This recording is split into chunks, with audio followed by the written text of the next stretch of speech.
Anyway, I'm Charles Ayete. Let's kickstart with our very first story. Some economists are warning the cedi's rate of depreciation over the past few weeks could erode gains made in stabilizing the economy.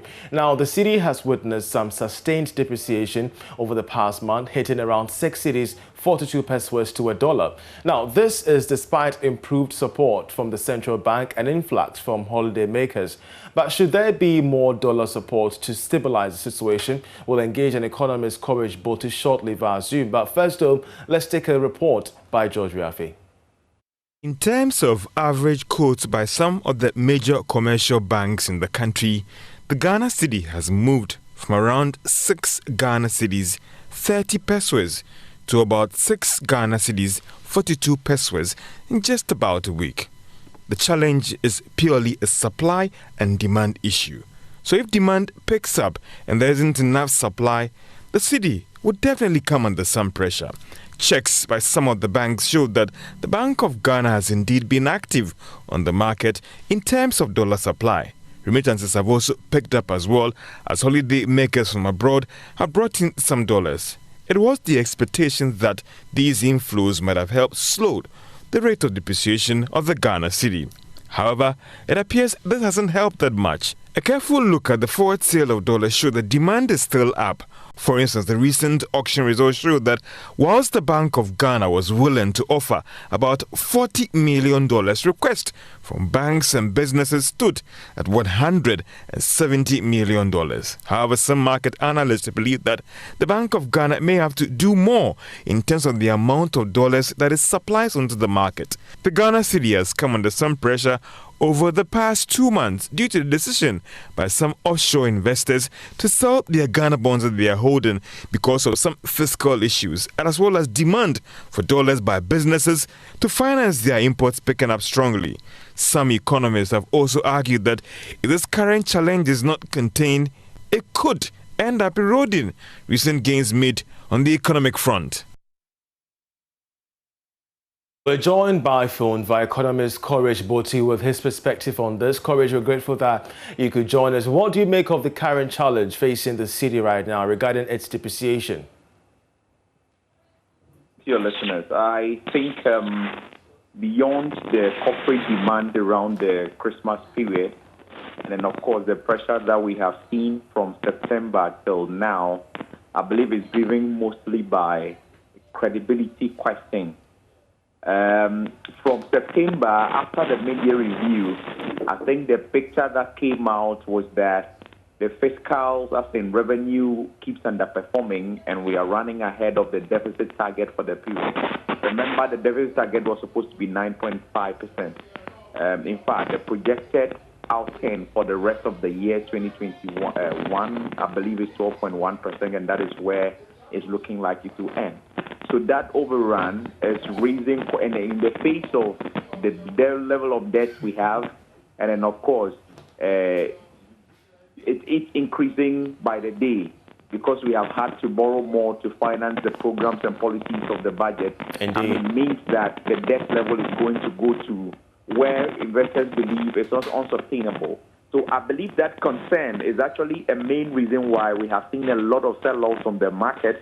And the budget situation as it is now, with regard its approval process and even the whole brouhaha about e-levy, which is left or hanging in the balance now, it's a major question or dent on the credibility of the fiscal policy framework going forward. For instance, we are looking at growing revenue by over 40% in 2022, when actually over the last 4 or 5 years, the average rate of growth in revenue for a year is around 16 or so percent. And even when you adjust for the COVID year 2020, it's much less. And so, I mean, it tells you that for government to want to grow revenue by that much, it's mainly on the back of the e-levy, which is not successful, hasn't been successful at passing at this moment. And so that naturally will raise the concern. So a chunk of the depreciation is driven by the offshore sellers. They are selling off and moving out of the market because we, at this moment, lack the credibility. And then until we are seen to be gaining back or winning back such credibility, the trend might continue. Indeed, interesting there. But of course, we have seen the Bank of Ghana inject some capital, some cash into the systems. We have seen some inflows, in the past few months. Why is it that the city isn't responding that much to these interventions? The demand far outweighs the amounts being injected, really. Like George said it, analyzing his report, yes, demand from corporates is there, but demand from the offshore investors is even much more, which the Bank of Ghana doesn't fund, right? So when Bank of Ghana sells forward to the market, like 40 million every week to the market, it sells it to the commercial banks. But the amount of outflows we are seeing are way more than that amount. And so these investors will go demand the FX from the banking system and all of that. And so the pressure is, so you can see that there is a demand on a weekly basis of around 170 or so million. Indeed. And then Bank of Ghana is selling just about 40 million. So that difference of over 130 million is still there. And that is why the city will depreciate, because the demand far outweighs the level of supply. And one key source of supply has been from the foreign investors in our economy. Now they are rather moving out, so they are not bringing the funds that are required. So the main supplier at this point is the commercial, the Bank of Ghana, who is not putting so much available. And under such circumstances, you can expect depreciation trend to continue. So I believe that is why the amount they are injecting, yes, significant, but not enough to quell the demand pressures. So how then should the Bank of Ghana, behave to ensure that we do not also see, much more of a devaluation?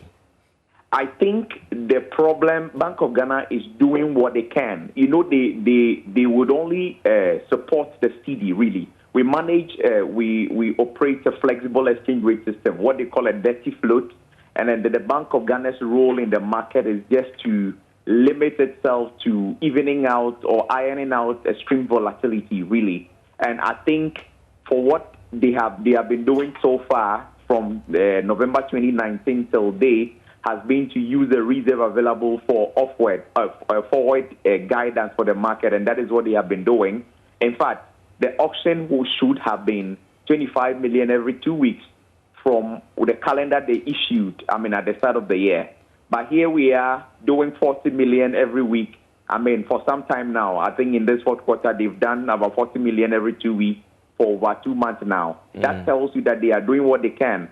Remember also that we are doing that with the reserve, which stood at 11 billion at some point. Now, the more you deplete your reserve, the more vulnerable you become to even external shocks and all of that. Definitely. So you also don't want to overdo it to the point where you become so vulnerable. So the onus now is on government and the managers of the economy really to address the concerns. If they see the fiscal framework as incredible, the reason foreign investors are selling off and no new inflows are coming in, what do we do to change that situation? We have to start performing. We have to start meeting our fiscal targets.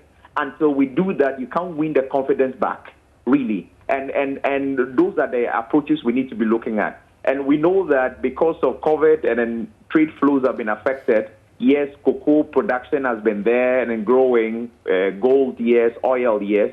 But, the level of resource flows, that's in trade receipt flows into the economy, we see this year that even our trade surplus is slimmer than it's been in previous years.